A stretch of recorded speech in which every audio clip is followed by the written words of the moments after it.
Evening everyone. This is the third lecture of separation of mixture is the name of the topic, and chapter is chemistry, chapter number 2, class 9. This matter around us pure. Third lecture of this separation of mixture. If mixtures are given to you, 2 or 3, how you will separate them. The method which is used for separating a mixture, it depends on the nature of its constituent. मतलब वो mixture किन से मिलकर बन रहा है उस पर डिपेंड करता है. Different types of mixture are represented using different physical processes. ये प्रोसेसेस बेटा कुछ भी हो सकते हैं: सब्लिमेशन, मैग्नेटिक सेपरेशन या magnet solvent, filtration, centrifugation, evaporation, crystallisation, chromatography, distillation, fractional distillation and separating funnels. अब हम 3 केस पहले देखेंगे क्लास, जब 2 सॉलिड आपस में मिक्स हैं, mixture of a solid and a liquid and mixture of 2 liquids. One by one will talk. अगर 2 solids आपस में मिक्सअप हैं तो we have various methods such as by using a suitable solvent, by using the process of sublimation, by using a magnet. By using a suitable solvent, as you can see, sugar and water mixture or sugar and sand mixture, how you will separate it. Suppose sugar और sand का mixture है, आप उसको water की help से separate कर सकते हो. आपको पता है sugar water में dissolve हो जाएगी और sand dissolve नहीं हो पाएगी, right? जैसे यहाँ पर एक आप देख सकते हैं, फर्स्ट बीकर है जिसमें शुगर और सैंड का मिक्सचर है. आपने इसमें वाटर ऐड किया, sand will dissolve, sand won't be able to dissolve, it will settle up at the bottom, पर जो शुगर है वो डिज़ोल्व हो जाएगी वाटर में. उसके बाद यहाँ पर हमने एक सेटअप लगाया है जिसमें सैंड के रेजिड्यू फिल्ट्रेशन कर रहे हैं एक्चुअली. ये अगर आपको फिल्टर पेपर यहाँ पर लगाया गया है क्लास, ये एक फनल है और यहाँ पर बीकर है. जब आप यही सॉल्यूशन, शुगर सॉल्यूशन और सैंड का जो मिक्सचर था, इसको आप फिल्ट्रेशन के थ्रू पास करेंगे, क्योंकि सैंड के पार्टिकल्स बड़े होंगे, they won't be able to pass through filter paper, और यहाँ पर जो वाटर और शुगर का सॉल्यूशन है वो पास हो जाएगा, तो इसे फिल्ट्रेट कहेंगे, राइट. और सैंड को यहाँ पर रेजिड्यू कहेंगे. तो यहाँ पर जो ये सॉल्यूशन पास हो गया, इससे ये शुगर सॉल्यूशन है और ये फिल्ट्रेट है. तो क्लास ये एक बड़ा सिंपल सा मेथड है जिससे आप शुगर और सैंड को सेपरेट कर सकते हैं. ऐसे ही आप NaCl और सैंड को भी सेम मेथड से by using water as a solvent आप सेपरेट कर सकते हैं, क्योंकि NaCl यानी कि जो कॉमन सॉल्ट है, नमक, वो तो डिज़ोल्व हो जाएगा वाटर में, पर सैंड डिज़ोल्व नहीं हो पाएगी, और उसके बाद फिल्टर पेपर से आप अलग कर लेंगे. अगले फिगर में आप देख सकते हैं सल्फ़र और सैंड का मिक्सचर है. सल्फ़र और सैंड का मिक्सचर है. आपको ये पता होना चाहिए कि जो सल्फ़र है वो डिज़ोल्व हो जाता है कार्बन डाइसल्फाइड में, जिसका फॉर्मूला है CS2, कार्बन डाइसल्फाइड. आपको ये बात पता होना चाहिए. तो अगर आप सल्फ़र, ये सल्फ़र है और ये सैंड है और ये कार्बन डाइसल्फाइड है, तो सल्फ़र जो है बेटा वो ईजिली कार्बन डाइसल्फाइड में डिज़ोल्व हो जाएगा. तो हम यहाँ पर कार्बन डाइसल्फाइड को, इन जैसे पिछली एक्टिविटी में हमने वाटर को एज अ सॉल्वेंट यूज़ किया था, यहाँ पर कार्बन डाइसल्फाइड को एज अ सॉल्वेंट यूज़ कर रहे हैं, और सल्फ़र जो है कार्बन डाइसल्फाइड में डिज़ोल्व हो जाएगा. वैसे ही फिल्ट्रेशन के थ्रू सैंड ऊपर रह जाएगी. फिर आता है सब्लिमेशन क्लास. सब्लिमेशन में आप एग्जाम्पल यहाँ पर फिगर में देख सकते हैं, जैसे कि अमोनियम क्लोराइड, आयोडीन, कैम्फर, कपूर, नेफ्थलीन बॉल्स और एंथ्रासीन, ये इसके कुछ एग्जाम्पल हैं जो सब्लिमेशन शो करते हैं. अब सब्लिमेशन होता क्या है? The process of converting a solid directly into a gas. एक ऐसा प्रोसेस जिससे आप किसी भी सॉलिड को डायरेक्टली गैस में कन्वर्ट कर सकें without passing through the liquid stage, बगैर लिक्विड स्टेज के पास हुए. इस प्रोसेस को हम सब्लिमेशन कहते हैं. और ये जो कुछ केमिकल्स के मैंने नाम बताए, ammonium chloride, iodine, camphor, naphthalene, anthracene, या आप वॉशरूम में ओडोनिल यूज़ करते हो तो वो भी ये सब प्रॉपर्टी सब्लिमेशन की शो करता है. बगैर लिक्विड स्टेज में ट्रांसफ़र हुए वो क्या बन जाते हैं? गैस बन जाते हैं, और सभी सॉलिड फॉर्म में आपको अवेलेबल है. So the changing of a solid directly into vapors on heating and of vapors into solid on cooling is called sublimation. इसका वाइस वर्सा भी ट्रू है कि अगर कोई वेपर्स की फॉर्म में है और उसे आप ठंडा करें और वो सॉलिड बना दे, तो इस प्रोसेस को भी सब्लिमेशन कहते हैं। The solid substance which undergoes sublimation is said to be sublime. जैसे अगर आप अमोनियम क्लोराइड को या आयोडीन को सब्लिमेशन प्रोसेस से गैशियस स्टेट में चेंज कर रहे हैं without passing through the liquid stage, तो यहाँ पर आप जो आपका आयोडीन या अमोनियम क्लोराइड या कैम्फर है इसे सबलाइम कहेंगे। The process of sublimation is used to separate दो substances from a mixture which is sublime on heating. ये जो the solid substance which is obtained by cooling the vapors that is known as sublimate। तो जो अगर मान लो किसी को gaseous form में है, उसके वेपर्स को ठंडा किया और जो सब्सटेंस हमें रिसीव हो गया उसे सब्लिमेट कहेंगे। Example ammonium chloride, iodine, camphor यानी कपूर, नेफ्थलीन बॉल्स होती हैं, एंथ्रासीन, ये सब इसके एग्जाम्पल हैं। लेकिन अधिकतर सॉलिड सब्सटेंसेस जो हैं वो सब्लिमेशन प्रॉपर्टी शो नहीं करते। एग्जाम्पल के तौर पर NaCl, sand, iron filing, sulphur, chalk, ये सब भी सॉलिड हैं पर ये सब्लिमेशन प्रॉपर्टी शो नहीं करते। Ammonium chloride, iodine, camphor, naphthalene, anthracene, इन्हें हम सेपरेट कर सकते हैं इनके मिक्सचर से सब्लिमेशन प्रोसेस के द्वारा। यहाँ पर एक एक्टिविटी है, ये एक्टिविटी मैंने लैब में काफ़ी बार कराई है। इसमें आपको एक बर्नर लेना है, ट्राईपॉड स्टैंड लगाना है, एक ऐसे बीकर लेना है। ये देखिए ये बीकर है छोटा सा, आप इसे चाइना डिश भी ले सकते हैं पर वो बहुत छोटी होगी, तो इसलिए आप करना चाइना डिश में भी कर सकते हैं, ऐसी बात नहीं एक्टिविटी आप। और यहाँ पर एक फनल की उल्टी करके रख दी है और उसमें ऊपर कॉटन लगा दी है। डायरेक्टली गर्म नहीं करना, वायर गॉज रखना मत भूलना। अमोनियम क्लोराइड यहाँ पर मैंने चाइना डिश में लिया था, धीरे धीरे गर्म करना क्लास। बड़ी अच्छी एक्टिविटी होती है जब आप इसको, क्योंकि अमोनियम क्लोराइड मैंने बताया सब्लिमेशन का ही एग्जाम्पल है, तो ये डायरेक्टली गैशियस स्टेट में चेंज हो जाता है without passing through the liquid stage. और आप यहाँ पर है ना, आप फनल की ये जो इनर वॉल्स हैं यहाँ पर थ्रेड लाइक स्ट्रक्चर देख सकते हैं, जैसे स्नोफॉल में आप देखते हैं वैसे थ्रेड लाइक स्ट्रक्चर आप देख सकते हैं। तो अमोनियम क्लोराइड का जो हीटिंग है क्लास वो बेस्ट एग्जांपल है। तो जो अमोनियम क्लोराइड और पानी का मिक्सचर हमने लिया था यहाँ पर, इसमें हम एक्चुअली करते क्या है, सॉल्ट और अमोनियम क्लोराइड का पहले मिक्सचर होता है, थोड़ा बहुत वाटर भी ऐड कर सकते हैं क्योंकि वाटर हीट होगा तो इवेपोरेट हो जाएगा, और अमोनियम क्लोराइड भी उसके साथ इवेपोरेट हो जाएगा, और जो रेजिड्यू बच जाएगा बेटा वो सिर्फ कॉमन सॉल्ट बच जाएगा। आप यहाँ पर एक और पिक्चर देख सकते हैं, ये पिक्चर शो करती है the apparatus to separate a mixture of common salt and iodine. यहाँ कॉमन सॉल्ट और आयोडीन को अलग किया गया है by the process of sublimation. जो आयोडीन है वो सबलाइम हो जाएगा हीट करने पर और वॉयलेट वेपर्स देगा, जैसे कि आप देख सकते हैं यहाँ पर वॉयलेट वेपर्स हैं, ऊपर पिक्चर में दिखाया है। कॉमन सॉल्ट जो है वो सबलाइम नहीं होगा हीटिंग में। प्योर अमोनियम क्लोराइड की जो मैंने एक्टिविटी बताई थी वो इनर साइड ऑफ फनल पे ऑब्टेन हो जाती है, उसी को सब्लिमेट कहेंगे, और वो बड़ा थ्रेड लाइट स्ट्रक्चर होता है। मैग्नेटिक सेपरेशन तो आप खुद भी करते आए हैं, ये एक यू शेप मैग्नेट है, ये आयरन फिलिंग्स है और ये सल्फर पाउडर है। मान लो आपने आयरन और सल्फर पाउडर का मिक्सचर बना लिया और ऐसे एक यू शेप मैग्नेट पास ले गए, तो जितने भी आयरन के पार्टिकल्स होंगे वो सब के सब यू शेप मैग्नेट, जिसका मैग्नेटिज्म थोड़ा स्ट्रांग होता है, वो इसके साथ चिपक जाएंगे, अलाइन हो जाएंगे, और जो रेजिड्यू बच जाएगा वो सल्फर बच जाएगा। तो इस तरीके से आप आयरन फिलिंग्स और सल्फर के मिक्सचर को भी अलग कर सकते हैं। देखो यहाँ पर ये देखो एक क्रेन है, इसके साथ ये ऐसे मैग्नेट है, ये इलेक्ट्रोमैग्नेट है कि बहुत बड़ी। तो ये इलेक्ट्रोमैग्नेट क्या करेगी, जो आयरन का स्क्रैप होता है, तुम्हें पता है वो स्क्रैप में आयरन का स्क्रैप जो है वो कॉस्टली होता है, तो वो आयरन के स्क्रैप को अलग कर लेगी। यहाँ पर आप देख सकते हैं, इस फिगर में आप देख सकते हैं कि किसी की आंख में किसी वर्कर की आंख में आयरन के पार्टिकल चले गए हैं, तो डॉक्टर के हाथ में इलेक्ट्रोमैग्नेट है। इलेक्ट्रोमैग्नेट एक टेम्परेरी मैग्नेट होती है। आप मेरे 10th क्लास के वीडियोस देख सकते हैं जिसमें मैंने मैग्नेटिज्म चैप्टर में इलेक्ट्रोमैग्नेट की वर्किंग डिटेल में समझा रखी है।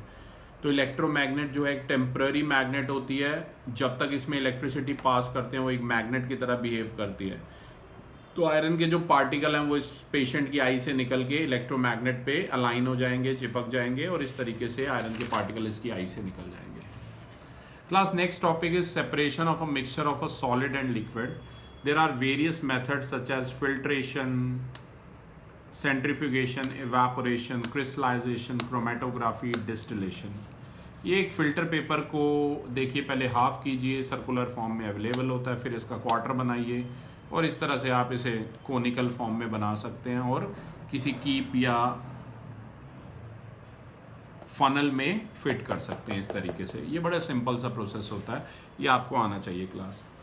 फिल्ट्रेशन के बारे में मैंने ऐसे ही बताया, ऐसे फिल्टर पेपर आप लगा लीजिएगा इस फनल में, और जैसे हमने शुगर और सैंड के मिक्सचर को अभी बताया भी था, फिल्ट्रेशन से अलग किया था कि शुगर तो डिज़ोल्व हो जाती है पानी में, तो वो यहाँ पर इकट्ठी हो जाएगी बीकर में, क्लियर लिक्विड जो है उसे फिल्ट्रेट कहेंगे, और सैंड के पार्टिकल जो फिल्टर पेपर के थ्रू पास नहीं कर सकते क्योंकि वो थोड़े बड़े होते हैं, वो ऊपर रह जाएंगे, उन्हें रेजिड्यू कहेंगे क्लास। ठीक है, जैसे आप घर में चाय बनाते हैं तो चाय पत्ती, टी लीव्स को अलग करते हो, वो भी एक तरह का फिल्ट्रेशन का ही एग्जाम्पल है।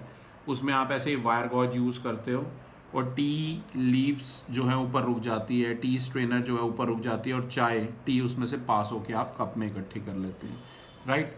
तो class, filtration is used for separating insoluble substances from a liquid. चौक और वाटर के मिक्सचर को भी आप ऐसे ही अलग कर सकते हैं फिल्ट्रेशन से, कि जब आप फिल्टर पेपर पे चौक और वाटर का मिक्सचर फनल के थ्रू पास कराओगे तो पानी तो उसमें से पास हो जाएगा, चौक के पार्टिकल जो बड़े हैं वो रह जाएंगे, वो रेजिड्यू होंगे। ऐसे ही आप सैंड और वाटर के मिक्सचर को भी फिल्ट्रेशन से अलग कर सकते हैं। A heterogeneous mixture of a solid and liquid can be separated with the help of filtration method. Filtration can't remove any solid substances which are dissolved in a liquid. जो solid substance liquid में घुल गए हैं, dissolve हो गए हैं, उन्हें filtration के method से हम अलग नहीं कर सकते, ये ध्यान रखिएगा क्लास। जो यूज टी लीव्स होती हैं उनको आप अलग से सुखा भी सकते हैं, ठीक है ना, प्रिपेयर कर सकते हैं bye the method of filtration. अब क्लासेस फिगर पे ज़रा फोकस कीजिए, ये आपकी सिटी में कैसे वाटर सप्लाई होती है इसके बारे में है, कि हमारे घरों तक जो पानी आता है वो किस तरीके से आता है, इसके बारे में मैं बताना चाहूँगा। क्लास, सबसे पहले नियर बाय रिवर या कोई भी रिजर्वायर है वहाँ से पानी कलेक्ट किया जाता है पंपिंग स्टेशन। पंपिंग स्टेशन में एक बड़ी सी मोटर लगी हुई है जो वहाँ से पानी कलेक्ट करेगी। फिर जैसे मैं जहाँ रहता हूँ वहाँ पर MCF ये काम करता है, आप जिस एरिया में रहते हैं, सेक्टर्स में रहते हैं, तो हुड्डा के सेक्टर्स यहाँ काम करते हैं। तो पंपिंग स्टेशन क्या करेगा, नियर बाय रिवर या लेक या रिजर्वायर कहीं से भी वाटर को कलेक्ट करेगा, वो भेजेगा सेडिमेंटेशन टैंक में उस पानी को। सेडिमेंटेशन टैंक में क्या होगा, जितनी भी इम्प्योरिटीज़ हैं बेटा वो सेटल अप हो जाएंगी बॉटम पर। उसके बाद वहाँ से वाटर जाएगा लोडिंग टैंक में।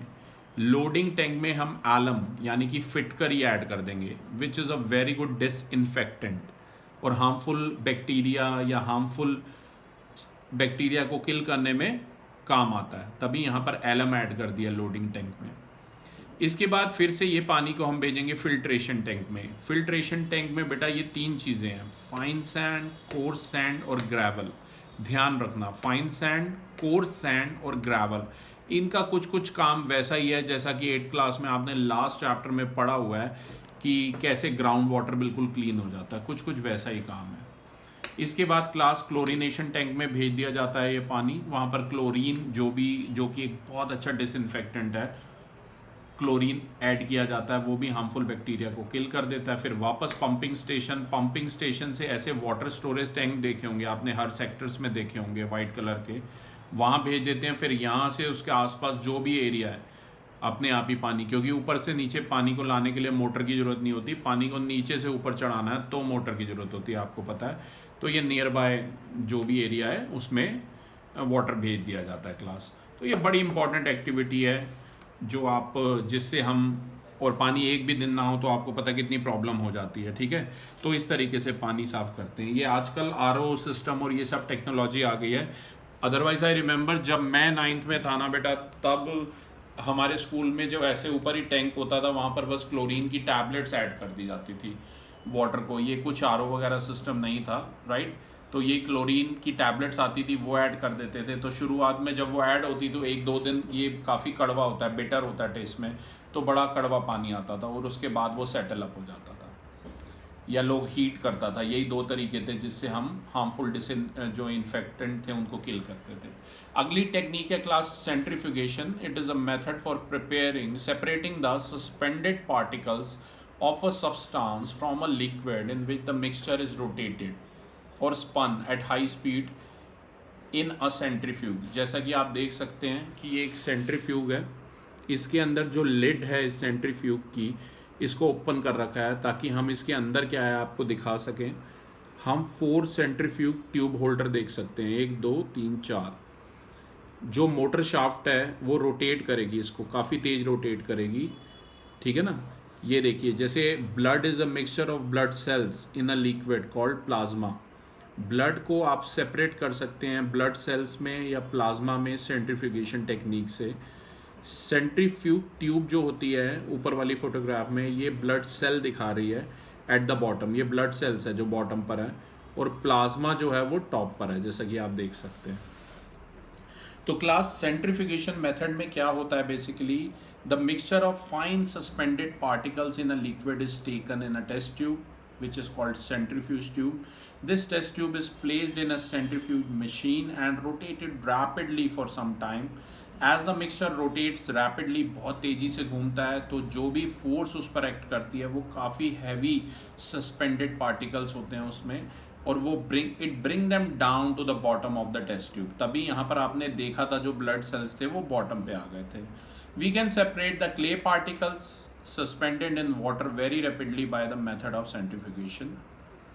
जो सस्पेंशन है बेटा क्ले पार्टिकल्स का वाटर में, which is taken in a test tube and rotated very fast in a centrifuge machine, ये जो क्ले पार्टिकल है ये सेटल अप हो जाते हैं ऐसे ही बॉटम में, जैसे उसमें रेड ब्लड सेल्स हो गए थे आपके, और रिमेन क्लियर वाटर ऊपर रह जाता है, ठीक है ना। और उसे फर्दर हम डिकेंटेशन से अलग कर सकते हैं। यहाँ देखिए class, a centrifuge is used to separate suspended solid particles from a liquid quickly. When the centrifuge is switched on, the test tubes containing suspension held in swing out and spin at high speed. ये जो centrifugal force act करती है, जब भी कोई चीज़ घूमती है circular path में और तो सेंटर से एक फोर्स लगता है, that is called centrifugal force. वो एक्ट करती है सस्पेंडेड पार्टिकल पे और यही उनको बॉटम पे ले जाती है, और क्लियर लिक्विड जो है टॉप पे रह जाता है। ये बिफोर सेंट्रीफ्यूगेशन है, देख सकते हैं आप सॉलिड पार्टिकल सस्पेंडेड थे, और सेंट्रीफ्यूगेशन के बाद आप देख सकते हैं सॉलिड पार्टिकल नीचे आ गए हैं और क्लियर लिक्विड ऊपर हो गया। आप मिल्क से जो क्रीम बनाते हैं घर में, वो भी सेंट्रीफ्यूगेशन का ही एग्जाम्पल है।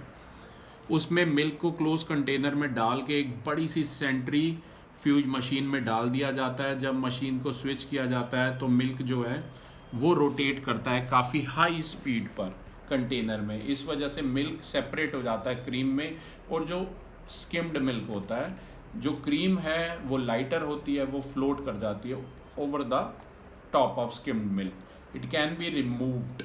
Thus cream is separated from the milk by centrifugation. Class याद रखिएगा, the separation of a dissolved solid from a liquid can be done by a number of other methods, जैसे कि evaporation, crystallization, chromatography, distillation, वो भी हम पढ़ेंगे।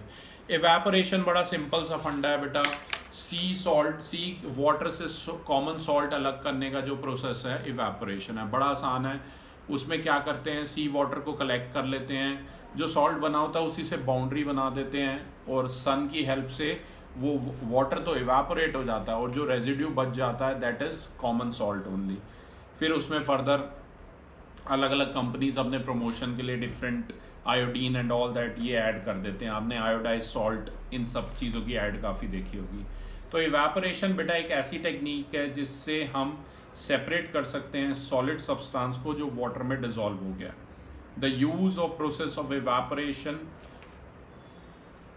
for separating a mixture is based on the fact that liquid vaporize easily whereas solid do not vaporize easily। और हर liquid का vaporize एक boiling point होता है, तो जहाँ पर वो जाते हैं। जैसे कॉमन सॉल्ट को हम ऐड कर सकते हैं, इसके लिए मैंने आपको बताया कॉमन सॉल्ट और वाटर को चाइना डिश में अगर लैब में करना चाहते हैं, कॉमन सॉल्ट और वाटर का एक मिक्सचर बनाइए, चाइना डिश में लीजिए और धीरे धीरे हीट कीजिए। पानी तो बेटा उड़ जाएगा एंड जो रेजिड्यू बच जाएगा वो कॉमन सॉल्ट होगा, राइट। ये आप देख सकते हैं, ऐसे कॉमन सॉल्ट आप लैब में अगर बनाना चाहें तो बना सकते हैं। ये ध्यान रखिएगा. Evaporation is use for recovering dissolved solid substances from liquid mixture, but the liquid itself can't be recovered by. अब लिक्विड को, पानी को दोबारा रिकवर नहीं कर सकते क्योंकि वो तो इवेपोरेट हो गया, वेपराइज हो गया और लॉस्ट हो जाते हैं एयर में. जो ब्लू इंक या ब्लैक इंक है जो फाउंटेन पेन में हम यूज़ करते हैं वो भी लिक्विड का मिक्सचर होता है. उसके अंदर जो कलर्ड कंपोनेंट प्रेजेंट है इंक के अंदर या डाई के अंदर जो इंक में है, उन्हें भी प्रोसेस ऑफ इवेपोरेशन से आप कर सकते हैं. Simple water bath can be made by filling a beaker half with water. तो class, this was about this third lecture. In our next lecture we will discuss chromatography, distillation and separation of more mixtures. Thank you.